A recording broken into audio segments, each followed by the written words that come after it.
So thank you very much. Again, thanks to Sean and Janan and the staff who put this wonderful workshop together. What I what I want to do in 30 minutes for a philosopher is the biggest challenge.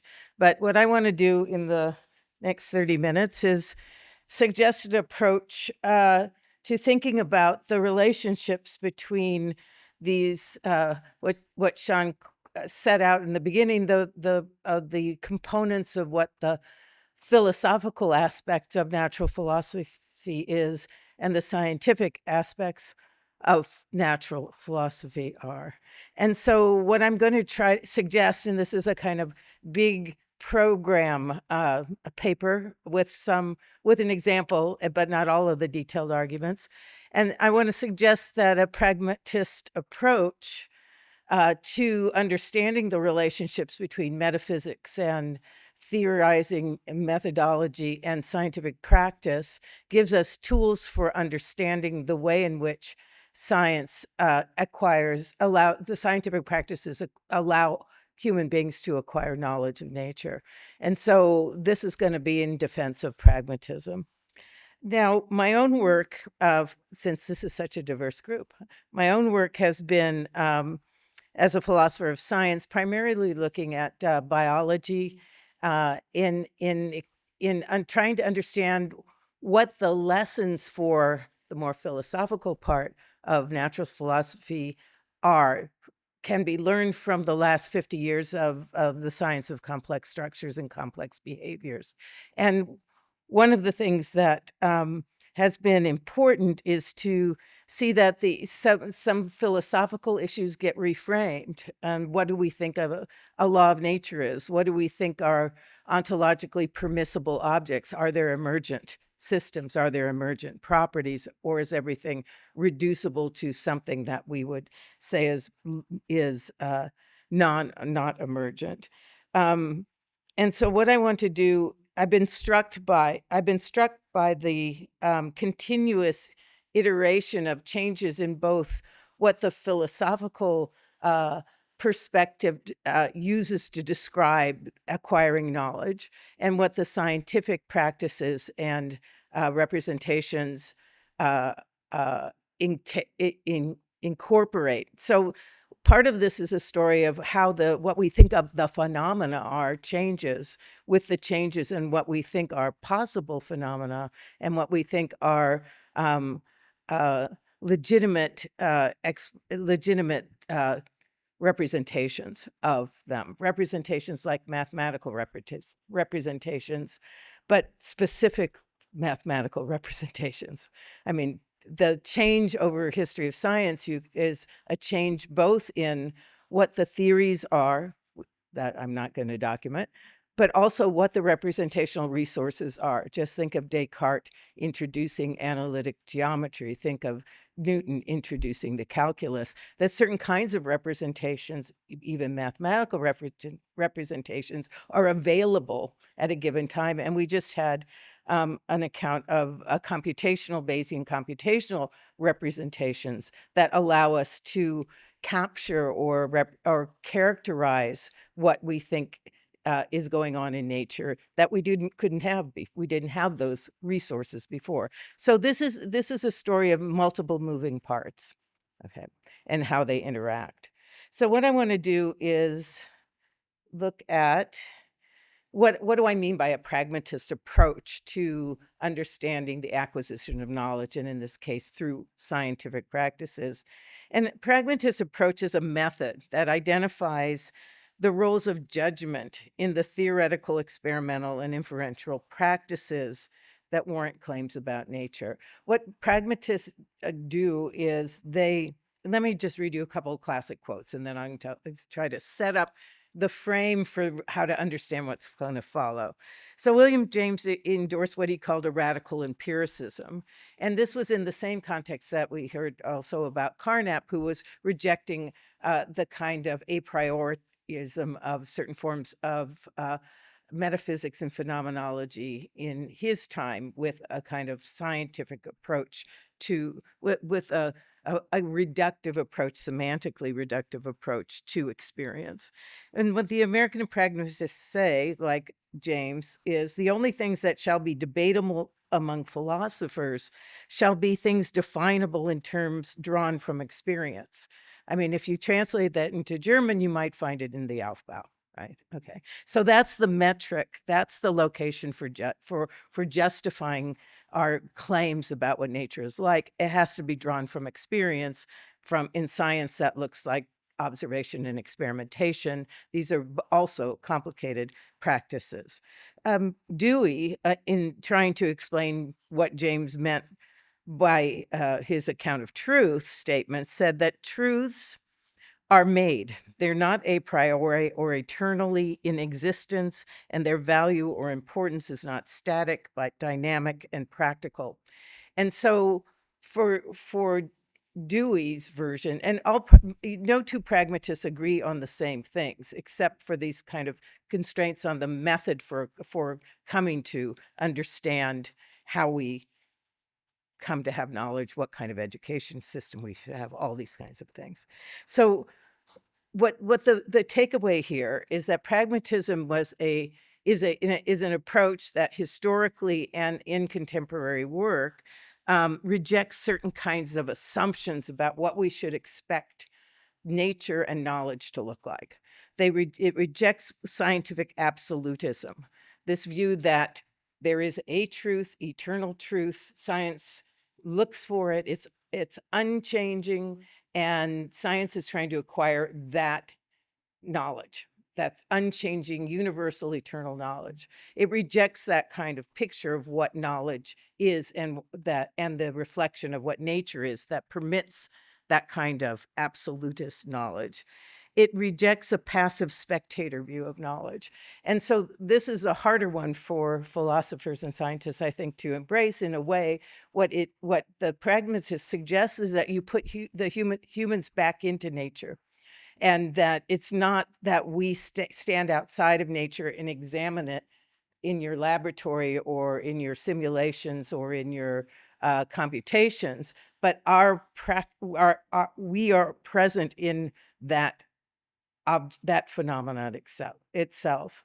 And what that means is that what humans bring to science, right, in terms of the representational structures we use, in terms of the causal interactions that we engage in, either directly or through complicated instrumentation, right, that we use to engage causally with nature, to extract information about what the relations are between the things that exist, that we are always present in that equation.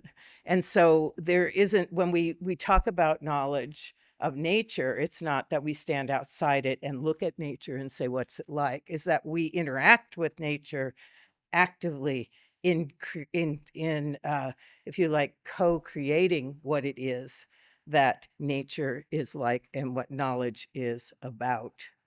In addition, our beliefs and theories and representations are not mirrors of nature, right? Our theories don't stand in this kind of two-place relationship to nature of either, if you're a structuralist in terms of isomorphism or homeomorphism, or if you're a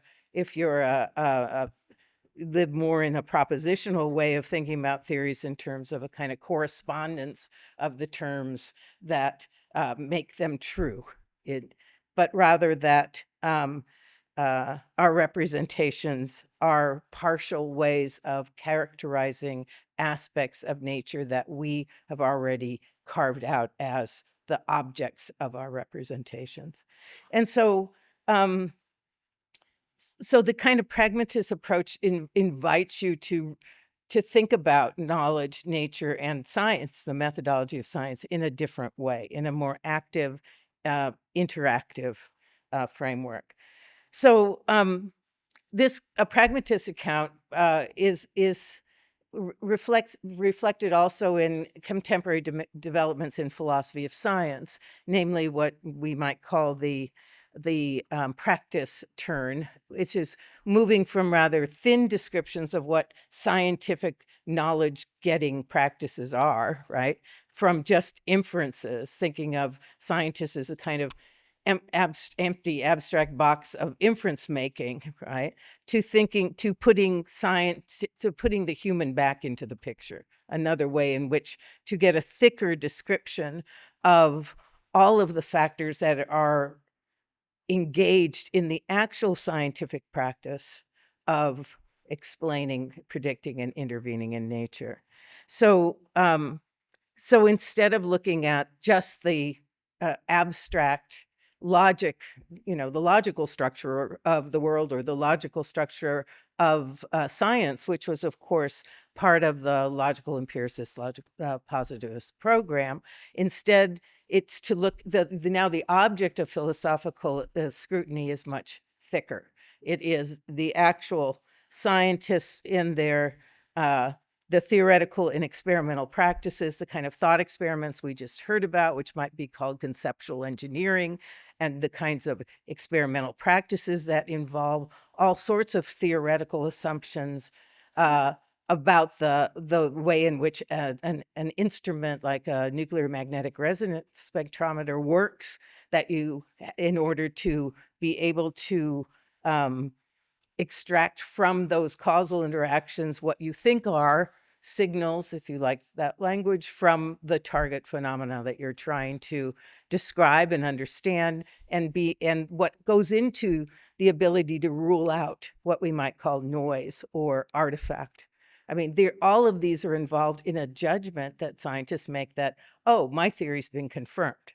So we go from a kind of stripped down, thin description, if H is true, then if these conditions, the chestnut logical empiricist account of testing, right? If my hypothesis is true, and if these conditions are set up, then I should observe some outcome, right? And the measurement, I'm reading off a dial, and then I set up my conditions, and I see whether the dial reads what my theory predicts, and either it's confirmed or it's not confirmed. And of course, there are numerous critiques of how the thin account of confirmation and refutation.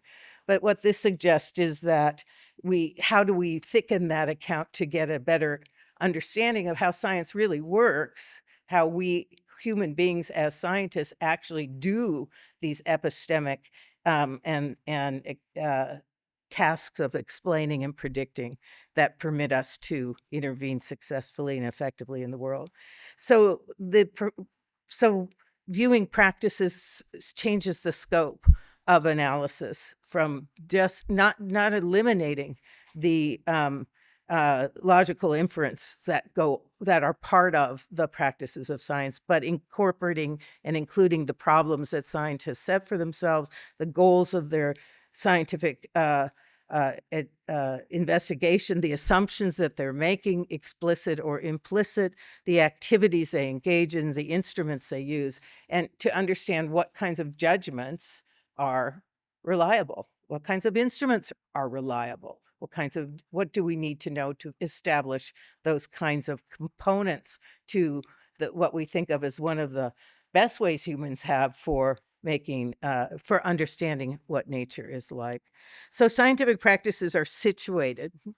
So it's not just that we've now multiplied the kinds of elements that go into understanding whether we should accept this scientific view or this scientific theory or use this model or that model, but those very practices themselves are situated and reflect institutional, historical, and social contexts as well. And we see this in even something as simple as what scientific research is done. If it's depending on, say, governmental funding, we won't go down that road now because it's a sad story. But even what is allowed to be done because it requires a certain kind of funding, and how it's done is situated in things that go beyond, outside the scientific domains themselves. So there's many dimensions, if you like, of looking at what science. Once you've turned the abstract theorizing about knowledge getting, science knowledge acquisition from logic, and open the door to human capacities, to representational limitations, to social, all these increasing contexts in which science is done, then to really understand what influences or supports scientific judgments takes you in a different place.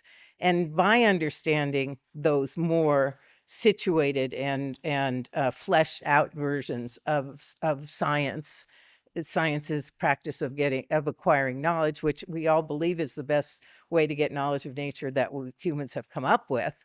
By doing all of that, we might be in a better position to say, how do we improve that practice, right? I mean, for example, peer review. How do we improve peer review that makes sure that the kinds of factors that are relevant to getting knowledge of nature are the ones that are being supported and not irrelevant ones or anti-scientific ones. Okay, so here's an example. So I just wanted to take you through a concrete example of this kind of interplay between the kind of experimental work that's done in the practices of science to the theoretical characterizations of the phenomena, and then to the metaphysical assumptions about what actually is the furniture of the world, right? Those kinds of claims. So sociogenetics, right, is a set of investigations that look at what contributions genes make to social behavior. And it's pretty clear that as organisms, biological organisms that are built on from genetic transfer, genetics and reproduction, and then unfolding through the development of the organism, and issuing in social behaviors, that there's evidence that genes are doing something to that behavior. Genes play some role in understanding why a honeybee forages at now and it doesn't forage at another time, why it forages at a certain age of development and why it doesn't forage at an earlier age.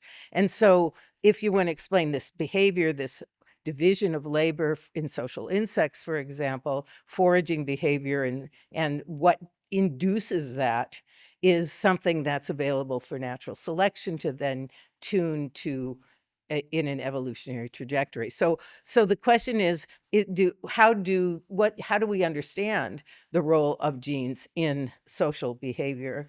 And so that social life has a biological basis is not questionable. It certainly does. And then the question is, how do scientists explain what that contribution is? And so one way in which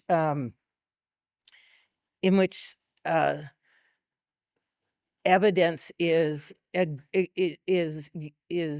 made more robust is if you have multiple examples, and just as experimental results are more robust if you have multiple kinds of experiments that deliver the same kind of output. And so molecular functions of many genes are highly conserved across species. And that makes you think, again, it's a way of detaching it from the very specific location within a honeybee as opposed to within other organisms. And so if you have the same kind of gene complex occurring in multiple organisms with something like the same kind of effects, it makes you think that the genes are that you're onto it, right? You've got evidence for the realism of the relationship between genes and that social behavior. So that has been done in studies of C. elegans, Drosophila, fly, and bee. So worm, fly, and bee all have very similar kind of genetically based mechanisms that contribute to foraging behavior, that is moving around looking for food. Okay. And what's interesting is that for the explanation of the role of that gene complex for issuing in social behavior is different for the three, even though they have the same conserved genes. And that is for the fly and worm, it's just having or not having the gene is going to in expressing itself is going to determine whether or not the foraging behavior occurs. Whereas in honeybee, the story's a different story, that the social environment itself plays a role in the causal role of the gene complex shared by these other species. So what I'm going to suggest is that how do we come to learn what these rules are in what's the cause of social behavior, of the social behavior of foraging, is to suggest that if you look at the sociogenetic practices, let's start with the experimental practices. You can see that the way in which you experiment, right, what you can find, is going to shape what you think there is, and that what you think there is going to shape what you think there possibly could be. Okay, so this is the move from the practice of experimentation through the theorizing, which are iteratively interactive, to the metaphysical assumptions we want to make. So, for example, in the sociogenetic practices, initially, this is Benzer's work, which was, and then following. I'm not going back to Mendel. That's too far to go here, but you could start there. But at least with Mendel, genes were theoretical objects, right? They were not observable. But then we get other ways of detecting them that make them that change the way we think about their causal capacities. So you had comparative analysis of single mutations. How do we find out which gene is responsible for which behavior? You have comparative analysis of single mutations, or you look at natural gene associations, natural variations, and try to correlate them with genetic variations. And you infer from these kinds of practices what is the gene for. This is a little internal pun, because the complex in the wormfly and bee is known as the FOR, for foraging complex. So what is the gene for the behavior for foraging?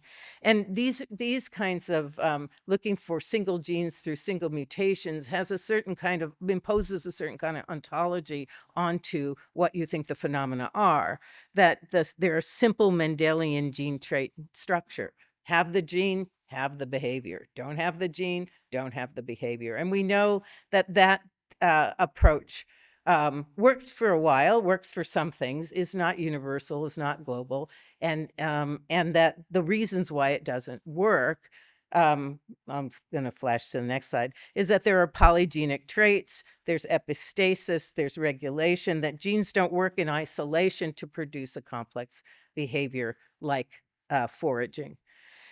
And so this is a quick, kind of really quick history, but that that there was a move from thinking of single genes as the causal agent. Now the phenomenon is not what do single genes do, but what do gene networks do, right? And so now the phenomena has changed. So the causal power of genetic networks is what's relevant. And you might ask, well, okay, what does the single gene in the network? Maybe we can talk about that network instead, and what disrupts it. And so for those kinds of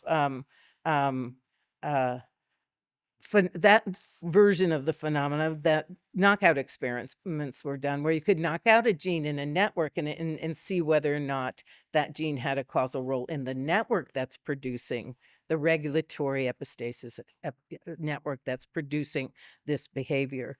But that presupposes that by doing that, you have a fixed genomic network or a genome trait structure. So now it's multiple genes in the genome that are the causal explanation for the behavior, the social behavior. But we know that one turns out to be problematic as well. It works for some things, but not for others. And in the early knockout experiments, now we have CRISPR and we have all sorts of other kinds of things, but in the early knockout experiments, like 30% of the double mutant knockouts that were done looked fine, right?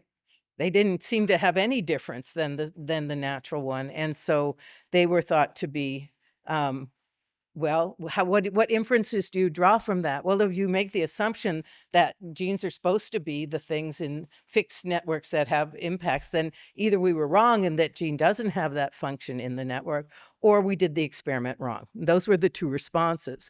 But there was a third response, which had to do with flexible architectures. And this, it turns out to be something characteristic of many complex systems, that the architecture itself changes in response to the perturbations. These are all robustness relationships, ontological, biological robustness relationships, restore function by reorganizing the network in light of these kinds of perturbations. And so it did have that function. We can't see it through this methodology, through this experimental method. So instead, now we think there's flexible architectures and degenerate genomes, right, that can reorganize. And so now how else are we going to find out what the role is of the gene in behavior? Now there's developments in what's called transcriptomics, which is you can measure in the brains. Now you're not going to do knocking out the genes. You're going to look in the brains because every cell in the body has the same genes, right?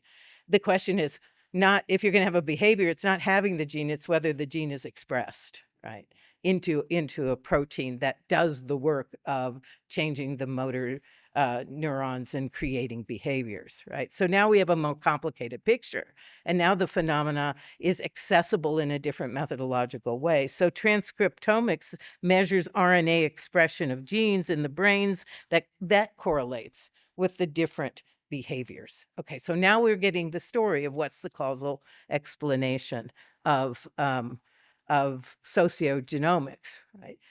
So now one of the assumptions so one of the assumptions is that differences in transcript abundance, right? How much of this DNA gets transcribed into RNA that then can go and be translated into, gets translated from the DNA that then can go produce a protein through the activities on the ribosome. So now we have a complicated story of how the gene gets to be into the behavior of foraging. It turns out that there is a correlation between transcription abundance and that links the gene to the behavior via the proteins. But it turns out that too has some issues. That too works for some and works a lot, but not for all. And so what happens is that transcript abundance is not always predictive of protein abundance. And part of the reason for that is that some differences in gene expression are the consequences and not the cause of the behavioral change. So now you have a causal direction problem, because now one of the influences on the regulation of the gene expression is itself the social environment of the organism. And so now all of a sudden the causal story gets even more complicated. The phenomena of what causes social behavior now turns into a feedback story, right? That the behavior itself changes the genes in terms of their expression. They can change it through epigenetic post-translational changes on the protein, but it can also change it through regulating the genes themselves. And a quick example of that, because I only have 2 minutes, is that in a honeybee colony, which is structured by age differentiation, which is task specific. So young bees, clean the cells, and the older bees are the foragers, and they regulate the distribution of individuals in those different castes, age castes, by how much resources is needed for the colony. So it's a totally feedback-rich, robust system. So if you don't need if you're full up with, if the cells are full up with pollen and nectar, and you don't need more foraging, there's signaling that occurs that the foragers stop going out and foraging. But there's other even more dramatic feedbacks that if you take that colony and remove a whole age caste from the middle of it, those younger bees start to develop. So now there's physiological development going on. They develop to fill the gap, and the older bees develop backwards, right? I don't know what the word for it, devolve. I don't know if that's not right, in order to fill the gap. And so that induces both physiological and behavioral changes. And so what you get is a system in a rich feedback responsive network that responds to the social environment, not just to the internal environment generating from the genes outwards, but from the social environment back. So I get 46 seconds. Okay. What's the metaphysical story here? Now, this is just theory, experiment, readjusting what to each cell, to the developments in each, right? But also reframing what the phenomena is in that process. So I'll quote myself because I couldn't figure out another way to say it. So here's the kind of the payoff here is that scientists' conceptual and representational practices, right? The theorizing, the thought experiments, all of the development of new mathematics in order to have representational advances, work in concert with their observational and experimental practices to stabilize the acceptance of what we think is real. So what's real? What's the real relationship between genes and social behavior? That we establish through this interaction between all of these components.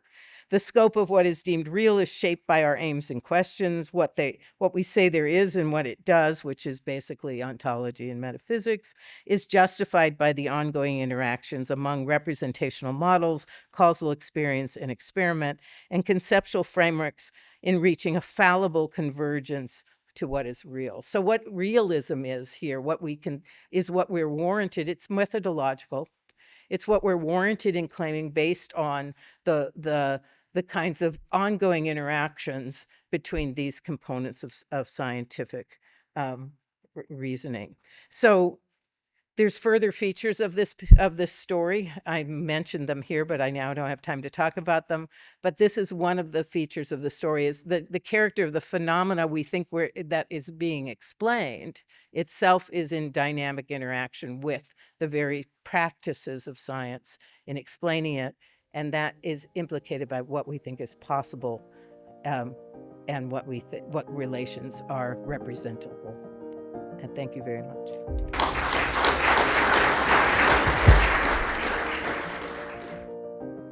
Thank you all for having me. Thank you for this. There's a lot of gratitude to express, and especially Sandra for those remarkable comments, to which I'm only going to offer a little bit of a follow-up and context from a practitioner's perspective. Now, the challenges with a multidisciplinary audience, as you've already heard, is with the vocabulary. I think the idea here is not to actually lean into that vocabulary, but invoke it as a practitioner of some of the sort of things that we discussed. My own work studies disease dynamics from the molecular all the way to the epidemiological scale and includes socio-cultural forces. I invoke a range of methods from mathematical to the experimental evolution, and I ask basic questions about how diseases happen, basically, is what I think about. And this diverse program has forced me to engage broader literatures, including the philosophy of science, for guidance, and this is why I'm especially grateful. In the next couple of minutes, what I'll do is I'll propose that the challenge with contemporary attempts to understand biological systems is not solely a technological one, but a philosophical one, where the basic assumptions, the conceptual, and by extension, technical frameworks are often perniciously driven by an objectivist or fundamentalist framing of complex biological systems. The problem, as Sandra suggested, and many of you understand, is not with the absolute idea that any philosophical take is incorrect, but how we apply them to a particular sort of problem that we're attempting to address. And this problem comes when you're attempting to animate, right? The problem that we're going to talk about when you're trying to animate an objectivist or fundamentalist lens to systems and are unaware of their blind spots. And that's kind of what we'll propose today. Now, I'll invoke contemporary questions about the search for origins underlying social traits, which is what Sandra's talk was about, and I'll actualize those in practice. That is, I'll try to put the capital P in pragmatism and actually walk some of those concepts into technical things that we actually can measure and look at to deconstruct fundamental questions about what we're measuring on Earth. Now, let's also note an important caveat. I propose this as a card-carrying first principle scientist, okay, who fundamentally does believe that there are laws that underlie a lot of even complex biological and capricious biological phenomena. I believe that these perspectives allow us to see our assumptions, especially when they're mathematical. We heard that in the first talk. And so the adoption of the more pluralistic view that was proposed, that I also try to animate, makes my job harder. Okay, I'd much prefer things be simpler. But as we observe, this harder perspective is also the one that'll help us get the biology right. Okay, which should be the goal of every practitioner. So to start with a defense of DNA, right? I think it is a corporeal, physical object with a very strict structure. It's the carrier of digital information. It's hard to chide a fundamentalist take on what DNA is, right? Every living organism, right, to ever exist, lest you think viruses are, kind of shares this as a common kind of source of information. In this sense, the fundamentalist perspective wins. How about the cell?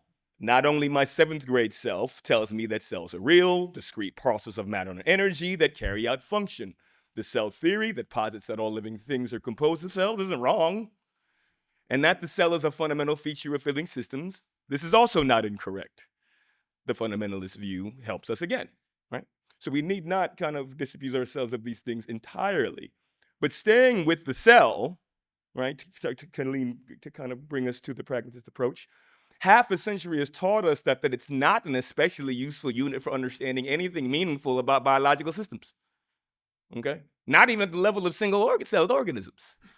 Okay? Frankly, I think we've now learned that, right, they are social organisms, and it is those behaviors and characters that define what we think are interesting about them. Let's take the study of the microbiota, something that, some of you are interested in, okay? Why are all of the microbiota therapy companies failing, right? It is in part because, right, it is ineffective to study the microbiota in terms of their individual parcels and organizing, right, agents. What we're learning about that system, that complex system, that it is their interactions that are doing the heavy lifting, okay? So, right, and that's kind of an example. Their interactions are dynamic, and perhaps there are first principles that underlie that, but nonetheless, that is inadequate, right, to think carefully about the structure of that system. In order to understand it, we need something much more dialed in with their interactions. Now, to bring this to the example proposed by Sandra, there's no system where this kind of conflict is truer than in the genotype-phenotype mapping problem in biology, I don't think, right? To go back to 7th grade, or for some of you 4th grade, right, this has been long maligned, but this depiction of information flow in molecular biology, and we can defend it by just saying it's just a qualitative, right, description of information flow. However we try to pile on and criticize it, the framing is supposed to work. It's dictated how we think about biology really now for many decades, and indirectly longer than that. This central dogmatized biology has fomented a perspective that makes a big error. Because we understand fundamentally the physical basis behind something, that it must have explanatory power, and it must have predictive power, okay? And that is actually what underlies a lot of the quest that people like myself and colleagues undergo in fields like sociogenomics. So to portal to sociogenomics, right, the contemporary problem, which was discussed, I'll invoke a classical definition of the way we think about problems like this from Sandra. A standard strategy for understanding complex systems is to decompose them into component parts and model the detached components in isolation by experimentally shielding or randomizing non-target conditions to silence the influence of confounding factors. But I'd say modern complexity science is one of the few fields that adapts as new tools and understandings arise. Okay, and what we're learning is that modern complex systems allows us to examine 3 major flaws of the way we study contemporary biology that underlie a lot of the problems that you see here, right? Not only kind of the poor predictions, not only also the ethical blind spots, the return of race science, all of these things are at direct conflicts that emerge, right, because of an overly fundamentalist approach. And I call these kind of 3 major flaws: the incorrigible categorization of biological information, which is something I think, right, where you actually believe that the categories that you construct to understand the world are real; the giddiness, what I call it, the notion that if you just sequence and sequence and sequence and sequence and sequence and sequence and sequence and sequence, the truth is just gonna fall out of biological systems. Not true, okay? It hasn't worked that way. Or the last one, right, Physics envy, and everyone here knows that one. Okay. So really what we're arguing here is that, like Sandra says, scientific practices are situated in historical, institutional, and societal contexts from individual scientists to lab groups, theoretical disciplines, social institutions, local and national and global environments. That is, all the practices in those three flaws are deeply objectivist. Now, what does a pragmatist perspective allow us to do, right? What does it practically allow us to do, I think is the question. Now, when searching for the real phenotypes like depression, okay, that's one of the chief ones, okay? We must recognize that depression isn't a physical thing in the universe. There are fewer phenotypes, more context dependent, less absolute than a mental state where we are sad, okay? Right? There's fewer things than that. Said differently, you can have whatever gene we associate with depression or a suite of genes. You can have whatever blood markers we associated with depression. If you ain't sad, you ain't sad. Okay, right? And here we observe a sort of phenotypic moving target, which is profoundly influenced by the sorts of forces, right, that Sandra mentioned during her talk. So what do we do about this? And we'll close here. The modern complexity science lens gives us both the benefits of first principles, like the transparency and the predictive power, and the pluralistic and dynamic picture offered by pragmatism. That is, let's look at contemporary areas in evolutionary and population genetics that interface with the modern complexity science framework. Tools like plasticity, the notion that a phenotype is actually profoundly dependent on the environment that it's in. Pleiotropy, the notion that genetic information is doing more than one thing inside a cell. Evolvability, the capacity to evolve. Epistasis, which we heard mentioned.